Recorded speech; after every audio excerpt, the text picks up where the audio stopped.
এ ব্যাপারে এই যাত্রাবাড়ির ঘটনার ব্যাপারে স্বরাষ্ট্র উপদেষ্টা ইতিমধ্যে একটা বক্তব্য দিয়েছেন, আপনারা নিশ্চয়ই শুনেছেন। প্রত্যেকটা ঘটনাকে আলাদা করে একটু বিচার করার প্রয়োজন আছে অন্যান্য ঘটনার থেকে।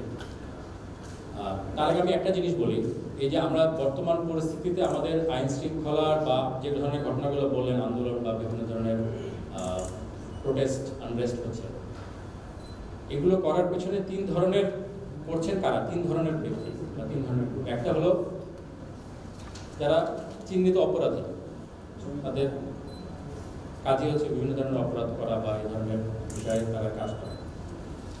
একটা হচ্ছে ইন্ধনদাতা, কিছু আছেন যারা উদ্দেশ্য প্রণোদিতভাবে কাজ করছে। আর একটা বড় গ্রুপ আছে যারা দেশের সাধারণ জনগণ, যেমন এই যে ছাত্রদের যেটা বললেন, এর আগে আমরা বিভিন্ন সময় দেখছি যে গার্মেন্ট সেক্টরের আনরেস্ট হচ্ছে, শ্রমিকরা করছে, এরা কিন্তু সাধারণ জনগণ, ট্রাফিক আইন ভঙ্গ করছে, এখানে কিন্তু আমাদের মতো সাধারণ জনগণ। এখন আইন শৃঙ্খলা রক্ষাকারী বাহিনীর ভূমিকাটা মূলত থাকবে প্রথম যে দুইটা গ্রুপ বললাম, যারা অপরাধী, যারা উদ্দেশ্য প্রণোদিতভাবে অপরাধ করে, বা ইন্ধনদাতা। সাধারণ জনগণের বিপক্ষে যখন আমাদের দাঁড়াতে হয়, আমাদের একটু চিন্তা করে কাজ করতে হয়।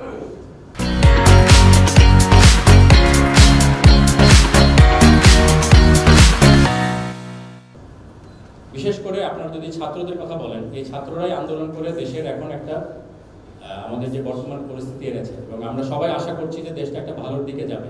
সেই ছাত্ররাই যখন কারো ইন্ধনে একটু সাময়িকভাবে ডিরেইল হয়ে যাচ্ছে, পরিস্থিতি না বুঝে, তখন তাদের এগেনস্টে আমরা যদি শক্তি প্রয়োগের কথা চিন্তা করি, আমাদেরকে একটু চিন্তা করে কাজটা করতে হয়। ঠিক আছে, আমরা আশা করি ছাত্ররা, শ্রমজীবী, কর্মজীবী, সাধারণ মানুষ যারা আছেন, প্রত্যেকেই তার নিজ নিজ জায়গায় থেকে আমরা দেশটাকে কোথায় দেখতে চাই এবং সেখানে আমার নিজের কি দায়িত্ব সেটা বুঝবেন।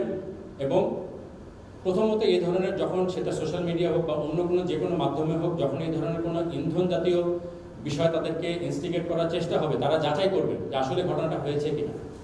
দ্বিতীয়ত, যদি ঘটনা সত্যও হয়, সব ঘটনার প্রতিবাদ এত ভায়োলেন্টলি করার কোনো প্রয়োজন নেই, অনেক শান্তিপূর্ণভাবে করা যাবে, কিন্তু আমরা সবাই শান্তি চাই দেশে।